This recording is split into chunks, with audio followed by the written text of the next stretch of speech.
Welcome to Wrestling with Snipes. Today we'll be reviewing Friday Night SmackDown for August 2nd, 2024, the night before SummerSlam, and the show kicks off with the undisputed champion Cody Rhodes. Cody asks Cleveland, what do you want to talk about? And then Cody says, who do you want to talk about? Then Cody calls out Solo Sikoa. Solo comes out all alone, and the chants are deafening, we want Roman. And then Solo gets the mic and says, acknowledge me. Solo says, Roman was weak, but I am dangerous. Then the bloodline come out through the crowd and surround the ring. Cody says, I'm not scared of you, I'm not scared of you, and I'm not scared of you. Then he calls Jacob Fatu a dumb son of a bitch. Then Solo challenges Cody to a bloodline rules match, and Cody says, I accept. Then Cody says he will defeat the tribal chief, but since the tribal chief is not here, I will beat the wannabe. Then we go to the ring and we see the entrance of Andrade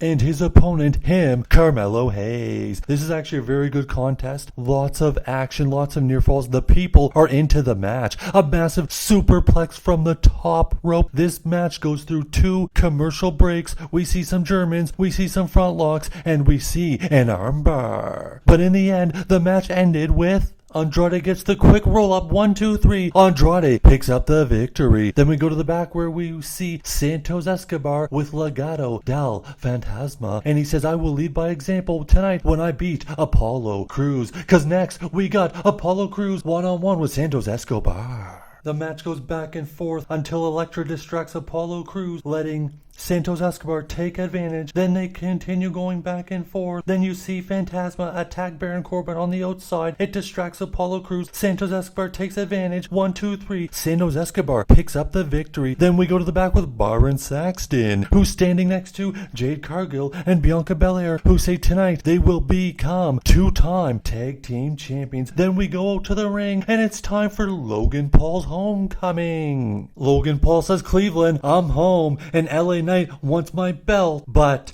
I don't think so. I inspire this city. I am Mr. Cleveland, and all these tryhards that want to be like me can't make it. Logan Paul then unveils a massive banner that falls from the ceiling, and on Logan's face it says, yeah. Then LA Knight comes out, and LA Knight says, let me talk to ya. And in 24 hours, Logan Paul, you'll be losing that United States Championship. Then LA Knight goes to the back looking for a replacement banner, and he sees Logan's Paul Primobile, gets in it, and the Primobile is taken. Logan Paul runs after him but can't catch him. Then we go to the ring for the women's tag team title match with the champions Isla Dawn and Alba Fire defending against Jade Cargill and Bianca Belair. The women's tag team title match is just a one-sided beatdown. The strength is just too much for the Fire team. But on the outside, Jade Cargill gets attacked by Blair Davenport, and Blair Davenport and the tag champs take out Jade Cargill and Bianca Belair.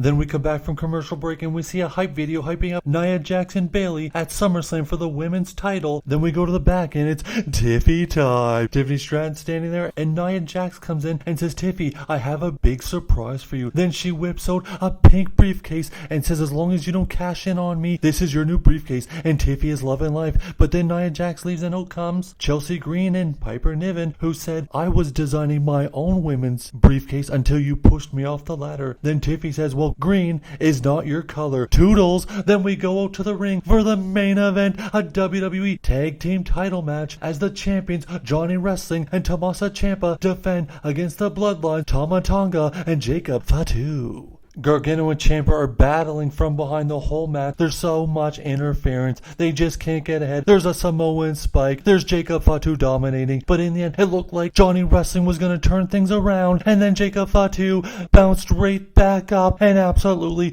destroyed Johnny Gargano. 1, 2, 3. We have new tag team champions. The Bloodline take the tag titles, but will Solo become heavyweight champion of the world against Cody Rhodes tomorrow night at SummerSlam? Or will there be a tribal chief return? We want to acknowledge the tribal chief.